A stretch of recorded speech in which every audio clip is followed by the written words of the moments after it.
Welcome, listeners, to episode 33 of Snippet Sports Science Podcast, sponsored by EliteForm.com. Please visit our sponsor at EliteForm.com. We are very grateful to them for keeping the lights on here and the mics recording. Chris is with me today. How are you doing, Chris? I'm good, thanks, Jared. And yourself? Pretty well. We're looking at part 2 of Periodized Nutrition for Athletes, written by Asker Jukendrup. In part 1, we covered training low and training high, talking about carbohydrate there. In this part, we're going to be talking about training the gut, training dehydrated, and improving adaptations with supplements. Just to overview, there are 4 methods for training the gut. That's training stomach comfort, which is around the volume of intake, training for gastric emptying, which will also reduce stomach discomfort, so those two go together. Third, there's training absorption through the gut, and this is primarily for increasing the ability of carbohydrate intake through the gut. And finally, there's training race nutrition, which trains all aspects of the nutrition strategy as an athlete would perform on a race day. In regard to training dehydrated, that's very simply training with limited or no fluid intake, as you would expect. In regards to the supplements, there are 3 classes of supplements for training. The first is to allow more training. The second is to increase protein synthesis. And the third is to increase mitochondrial biogenesis. Everyone's just going, get us to the supplements. We want supplements. The first point here is around training the gut. In addition to the direct effects of training higher performance, there are many other benefits through reducing gastrointestinal problems. In addition to the direct effects of training higher performance, sounds like you're talking about marijuana. Decreases nausea. I've actually so in high school I was captain of cross country and track teams, and we did have a guy on the team who actually did smoke. Very uncommon for a runner, because you need your lungs to function reasonably well. And he told us that because he used to go for runs when he was high sometimes, and he'd say, "You feel like you're running very fast, and you're not." However, back to the article. So gastrointestinal problems are very common amongst endurance athletes, ranging from mild to severe.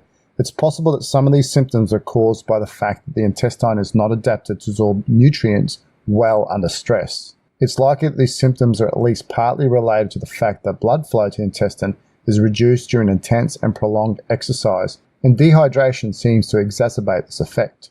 It is also known that the intestinal absorption is the main barrier to delivering carbohydrate to the contracting muscle. Training the gut could potentially help with the development of gut adaptations that improve the delivery of nutrients, especially carbohydrate, and reduce the prevalence or severity of gastrointestinal symptoms during exercise. And that's just remind me a bit about just relaying that to some heat literature, that you often see people regard core temperature as the highest quality measure of temperature during exercise. But I've always been a bit critical of that because it's taken from the stomach and blood is withdrawn from the stomach during exercise. And so it's not an appropriate measure for core temperature during exercise because it's just not related. And just thinking a little bit more on that with heat training, if you're also in a heated environment, and cold food and beverages are encouraged to improve that tolerance to the heat during heated exercise. But those cold beverages also decrease your ability to absorb nutrients. So you might have a little bit of a trade-off there between having an ice slushy and being able to get your carbohydrate in. It's a good point. And there's a substantial body of evidence that suggests that the gastrointestinal system is highly adaptable. Gastric emptying as well as stomach comfort can be trained. Perceptions of fullness decreased, and some studies have suggested nutrient-specific increases in gastric emptying. There's also evidence that diet has an impact on the capacity of the intestine to absorb nutrients. For example, a high carbohydrate diet will increase the number of sodium-glucose co-transporters in the intestine, as well as the activity of the transporters, allow a greater carbohydrate absorption and oxidation during exercise. It's also likely that when such adaptations occur, the chances of developing gastrointestinal distress are reduced. To develop these effective strategies, it's important to obtain a better understanding of the exact mechanisms underlying these adaptations. It's clear that nutritional training can improve gastric emptying and absorption, and likely reduce the chances and/or severity of gastrointestinal problems. thereby improving endurance performance as well as ensuring a better experience for the athlete. The gut is an important organ for the endurance athletes and should be conditioned for the situation as it will be required to function in. Now we'll move on to training race nutrition. Training race nutrition refers to mimicking everything an athlete would encounter on race day, whereas training the gut would focus on carbohydrate absorption, for example. Training race nutrition also includes drinking, ingesting salt tablets, caffeine intake, and other practices that are part of an athlete's race day nutrition plan. Good little point there, Jared. And the next area is around training dehydrated, which is a concept that has been considered for some time, but only recently systematically has been investigated, is whether training in a hyperhydrated state can improve performance when dehydrated. Fleming and James recruited 10 recreational active individuals who performed 4 exercise tests in a euhydrated or hyperhydrated state. So euhydrated is like a normal state of body water content, whereas hyperhydrated is a process of losing body water. And then hyperhydrated would be what happens if someone consumes a lot of unsalted water, and so they end up with too high of a ratio of water to salt in their body, which can also be dangerous. In this study, euhydration and hyperhydration was induced by manipulated fluid intake in 24 hours pre-exercise and during a 45-minute steady-state run, followed by a 5-kilometre performance task. On average, the runners were 5.8% slower with euhydrated training, so that's where they had a normal state of body water content, and only 1.2% slower when they train in a dehydrated state. Additionally, the rating of perceived exertion was normalized after hyperhydrated training. Therefore, it appeared from the study that familiarization with hyperhydrated may have the potential to improve performance in situations where hyperhydration may occur. However, once again, these aren't elite athletes. They were just recreational fit individuals. So take it with a grain of salt, which actually may possibly affect your salt content, which may be useful in this context. And on to the supplements, because we all want supplements. What does it say about here? How can they enhance chronic adaptations, Jared? Exactly, and that's the big focus that we're looking at, is enhancing chronic adaptations. Correct. Because there are a lot of supplements that it's much easier to demonstrate that something enhances acute performance, because you just have to run an acute study, a very short study. And we don't necessarily know if any of those supplements that acutely increase performance, if they actually chronically improve adaptation. So that's a very big distinction to make, is that we are only going to be discussing supplements that enhance chronic adaptations. Of these, we have 3 main categories. The first category are those that allow more training to be performed. These are caffeine, bicarbonate, creatine, and nitrates, such as those from beetroot. The second category are those that initiate or increase protein synthesis, and these are essential amino acids, leucine, branched-chain amino acids, and beta-hydroxy-beta-methylbutyrate, also known as HMB.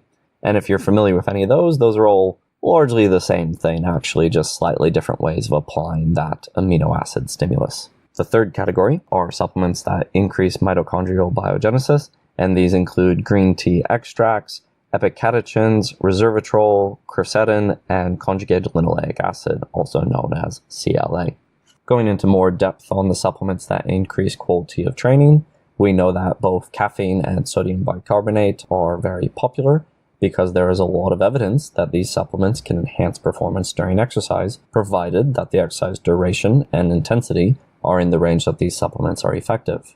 There is also evidence that nitrates can improve exercise performance in specific conditions. It must be realized that for caffeine, most studies have studied exercise lasting around 1 hour, and for bicarbonate and nitrates, typically between 1 and 10 minutes. So you want to be taking these supplements for the appropriate duration that they have evidence for. Creatine has also been shown to increase the sprint capacity when performing repeated sprints. Such supplements could potentially improve long-term training adaptations because they allow for a greater training load or higher quality of training. Long-term sodium bicarbonate ingestion could result in improved training adaptations. One study used long-term sodium bicarb ingestion and found that the group that consumed 400 milligrams of sodium bicarb per kilogram body mass 1.5 and 0.5 hours before interval training, so that's both half an hour and 1.5 hours before the training, 3 times per week over 8 weeks, had greater improvements in the lactate threshold and short-term endurance performance, which was tested as a time to fatigue at 100% VO2 max. Now, just important to note that 400 milligrams of bicarb is a lot. It's very difficult to consume half a gram of sodium bicarb. I think most people probably have sodium bicarb sitting in their kitchen pantry. Most people sort of forget about that. It's a sports supplement, but we also use it in baking. And so if you look at half a gram of that, consuming it can be quite a challenge. As well, these findings were not reproduced in a study in well-trained rowers. Also, as previously discussed in part 1, carbohydrate intake can also be used to improve the total amount of work done in training. Although there's good evidence that acutely these nutritional strategies improve performance and thus could increase the quantity as well as the quality of training, there's less evidence for their chronic adaptations. That's really nice there. I don't want to be taking that much sodium bicarbonate at 105 kilos.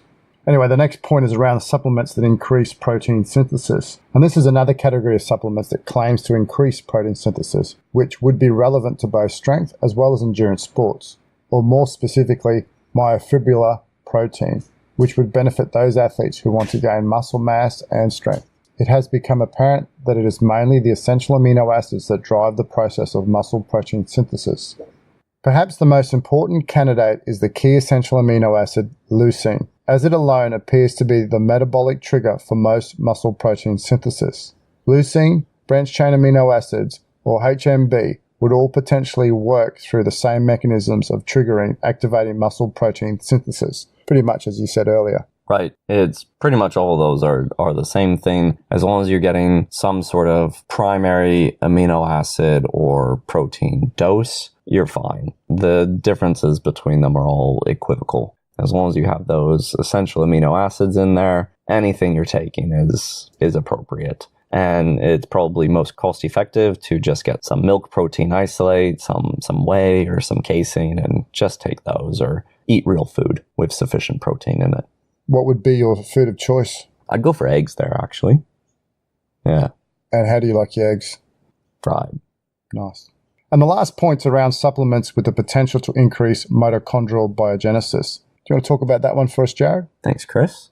This category of supplements claims to increase mitochondrial biogenesis, fat oxidation, and endurance capacity performance. It's perhaps the largest group of supplements, but is also the one with the least solid evidence. These include, but are not limited to, the catechins, epicatechin and epigallocatechin, gallate, polyphenols such as resveratrol and quercetin, caffeine, and conjugated linoleic acid, or CLA.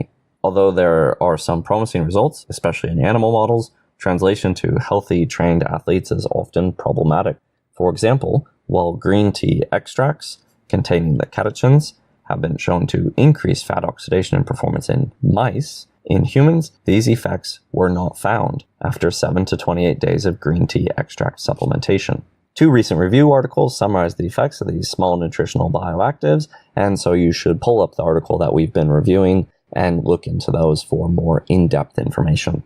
And these seems to be those products where they seem to really hold on this type of evidence from animal-type studies to try and claim that it has some form of performance benefit. And they've done well in the marketing, the green teas, the beetroots, and so forth. Perhaps the cherry juices, where there's some evidence behind it, but not a lot of heavy evidence. Right. Definitely not strong evidence. Definitely the weakest evidence out of any. But it's maybe also important to note that a lot of these supplements have been at least minorly observed to have beneficial effects across quite a few different things. So, I mean, green tea is a very healthy drink in general. And so although it might not be getting direct performance benefits, probably a good thing overall to drink some green tea. Exactly right. And probably just train hard and train smart. Number 1. Exactly right. And the last point was around supplements that may reduce training adaptation.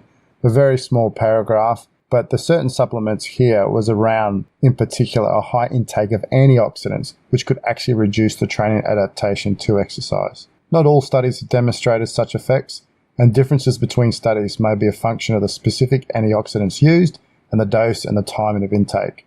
So in conclusion, the most common methods for periodized nutrition are training with high carbohydrate availability, known as train high, and training with low carbohydrate availability, train low. There are many variations of these methods. In addition, because the gut is an important organ, methods to improve gut function, such as having faster absorption and reduced GI distress, have also been developed. There are also certain ingredients, such as supplements, that may increase the effects of training. All these methods can be captured under the umbrella of periodized nutrition. Nutritional training is another term that is sometimes used, and this term can be used interchangeably. Which of these methods should be used depends on the specific goals of the individual, and there are no methods that will address all needs.